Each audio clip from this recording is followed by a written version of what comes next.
This has been dubbed North America's worst theme park.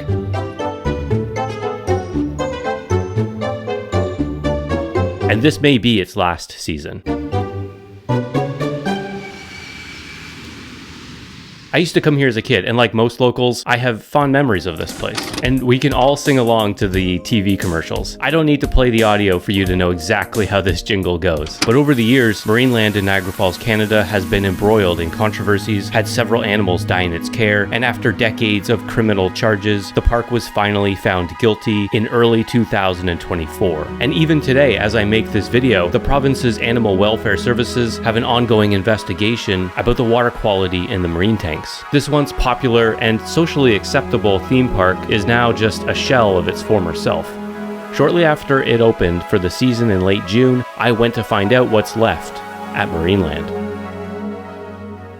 Hey, I'm Mark. I'm a photographer and videographer based in the Toronto area, and I make videos about North American places and experiences. I'm passionate about what I do, and I put 100% effort into every video to bring you the best visuals and the best information about the places that I visit. So please feel free to subscribe and join me. If you're a returning viewer or subscriber, I really appreciate you, and thanks for your support. Occasionally, I get comments with requests to film certain locations and experiences. So if there's something you think I should check out, please leave a comment below. I'd love to hear from you.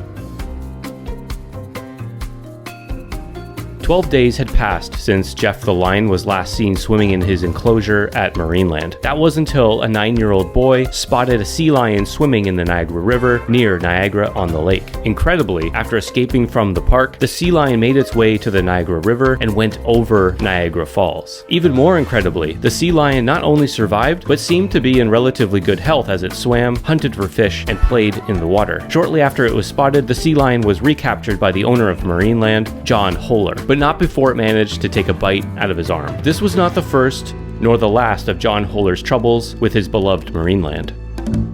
Marineland started in the 1960s as a small single-tank park that was home to 3 sea lions. This original little park was funded by John Holler himself after selling a submarine ride design to Disney for $14,000. To boost interest in his small attraction, Mr. Holler actually had cars from a wrecking yard towed to his parking lot to make it look full. I guess it worked, because over the decades Marineland expanded to what it is today, a 1,000-acre marine animal park and amusement park. But that growth and popularity attracted the attention of animal rights activists who have dogged Holler and his theme park for decades.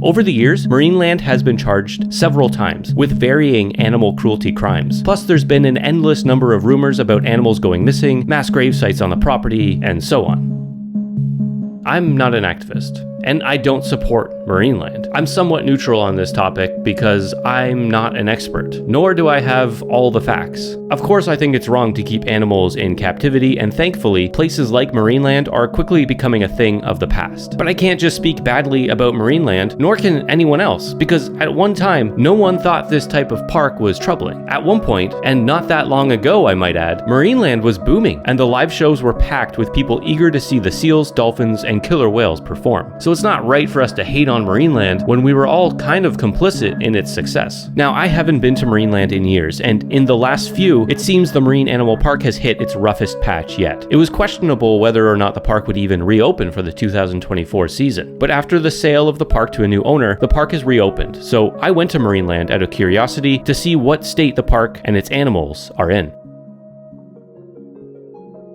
As you pull onto Marineland property, you get your first taste of what's to come. The huge parking lot, which was once packed with cars, is now an overgrown gravel wasteland. The lack of upkeep and neglect is immediately apparent and honestly sad to see. I almost felt like a bad parent bringing my kid to such a dismal place. If it wasn't for the handful of cars already parked, you'd think this place was abandoned. We arrived right at 11 a.m. when the park opened, and there was only a few people in line ahead of us. It still took about 10 to 15 minutes just to pay for tickets as they were having issues with their payment platform. The woman inside the ticket booth was very friendly and doing her best to get everybody in. Once inside the park, it was immediately clear that most of the buildings and walkways were closed off or empty. This is Niagara Falls' busiest time of year, and the park had very few guests, although there were more people than I expected to see. There was no theme park music, which I think was actually a good thing, because having that cheerful theme park music playing in the background of an almost dead theme park would have been depressing. Our first stop was at King Waldorf Stadium, where we saw 2 dolphins swimming around. Marineland currently is not doing any live shows at all, so you can simply walk in and look at the dolphins from the glass or bleachers. It's always impressive to see such amazing animals in person, but you can't help but view them through the lens of 2000 2024. Knowing what we know today about the negative impact of confining creatures like these and the alleged abuses that they've endured, it's difficult to enjoy the experience. But my daughter, who doesn't understand any of these issues yet, was thrilled to see dolphins in person. We came back later in the day to see the dolphins one last time, and we managed to catch a couple minutes of what appeared to be a performance. Nothing was said to the audience, and I couldn't tell if someone was directing the dolphins to perform or not, but it felt like there was some mild effort to put on a show for the handful of people in the stadium.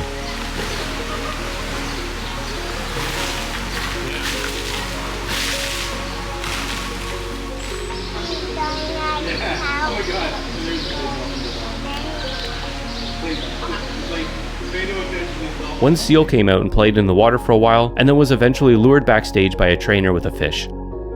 As we moved on from the stadium, we came across what used to be a gift shop. It's been completely cleaned out, and I couldn't see any signs of renovations or updates. The main food hall, Hungry Bear, was also shuttered and empty. Again, no signs of activity or updates. It's hard to gauge what's planned for Marineland, as everything seems to be at a standstill, and I couldn't find any info about what the future holds.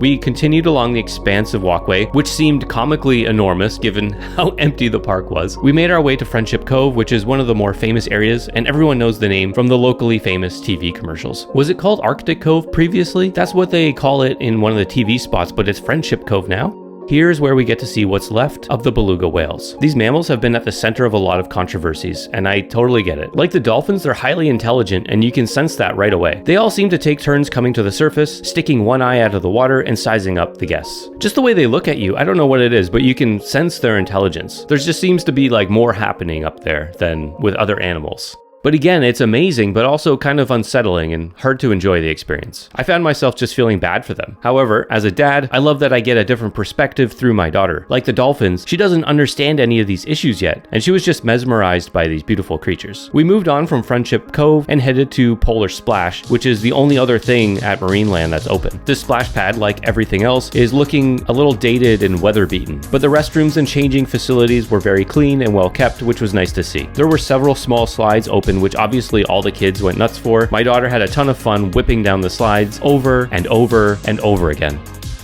As we made our way out of the park, I managed to get a couple glimpses at some of the now defunct attractions. Once packed with tourists, now just monuments to a bygone era. This is almost certainly the last time I'll ever walk through Marineland. And even though it was way overdue to be closed and repurposed, I'm glad I came. I know there's a lot of noise out there saying don't go to Marineland and don't give them your money, but I'm glad I came to see this place one last time. It's been marred with controversy and legal battles, and rightly so, I think. But as locals who came here in the 1990s and early 2000s when Marineland was at its peak and socially acceptable, I think those same people should visit so they can experience Marineland through the lens of today. There's a lot we've learned from places like Marineland and can still learn. It's not really worth paying for as a tourist or a visitor to the Niagara Falls area, but if you're a local who grew up with Marineland being a staple summer outing with friends and family, I think it's an interesting experience to kind of walk through it one last time before it closes forever. I hope you enjoyed this one final walkthrough, and thanks so much for watching. I'll see you next time.